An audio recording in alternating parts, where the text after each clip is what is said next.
Now that was a beautiful disaster. So this is a story about a man that, according to him, he's never had a happy day in his life. So eventually he breaks down and becomes this villainous character that we all love to hate. He's pushed and pushed and pushed, and finally he reaches a breaking point. He now unleashes to a point where this makes him happy.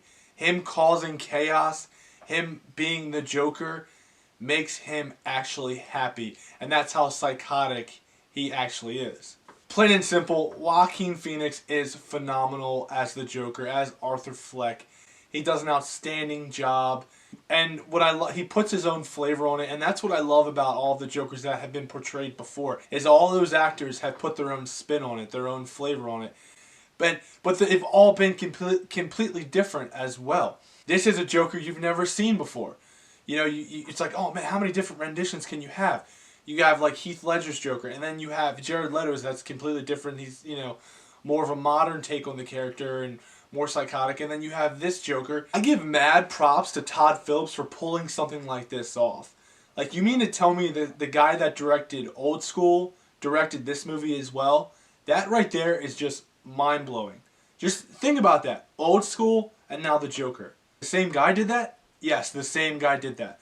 Todd Phillips, he had a vision for this movie, and he absolutely crushed it. He knew what he wanted, and he killed it. Like I said, absolutely crushed it. The score of this movie was so haunting and thrilling, and I loved every second of it. It had a lot of violin in it, and it sounded really like familiar to like Game of Thrones, in my opinion.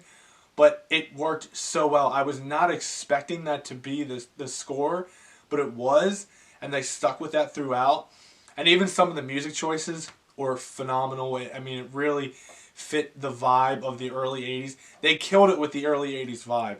With like the way the people were dressing, the look of New York City, just everything, the aesthetics of the apartment.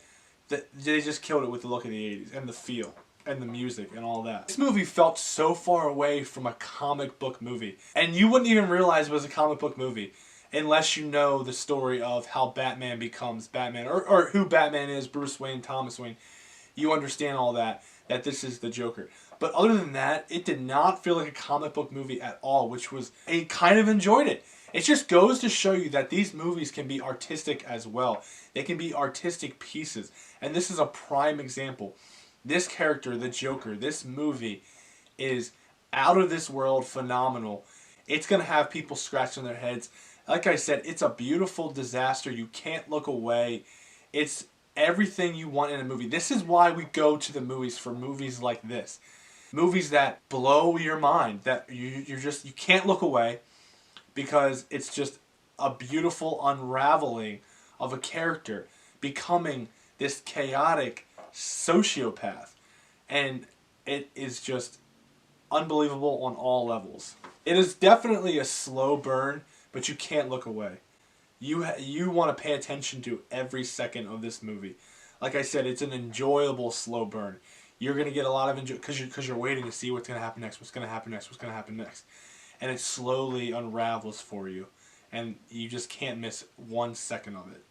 Arthur did a lot of dancing in this movie. And as you can see in the trailers, there's that infamous shot of him dancing down the steps, which was in the movie, was fantastic. He does a lot of dancing. Those scenes were some of my favorite scenes. He does a lot of it, and whenever he does it, it just goes to prove you how crazy this person is.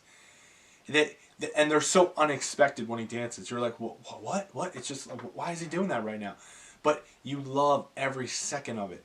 Again, it just shows you who this person is and how crazy and psychotic he really is. And, you know, after he does something really bad, he just starts dancing. Like, his mind isn't there. He is just off in La La Land. That right there was my favorite movie of 2019, without a doubt. It wasn't my most anticipated until I started seeing the material for it. But then I started seeing the posters and the trailers for it. And then I was like, you know what? That's my number one most anticipated for 2019. It did not disappoint. It is a phenomenal movie. You definitely need to check it out. Hands down. Be ready for this movie. It's beautiful. It's disgusting. It's slow paced. It's fast paced. Get your heart racing. It's artistic. It's everything you want in a movie and more. It is damn near perfect, and that's why I'm going to give this movie a score of a 9.5. So with that being said, please subscribe because that helps me in return. I can help you. And as always, guys, every Monday, Wednesday, Friday, new content's coming to you from Subjective Reviews. And as always, thank you for watching.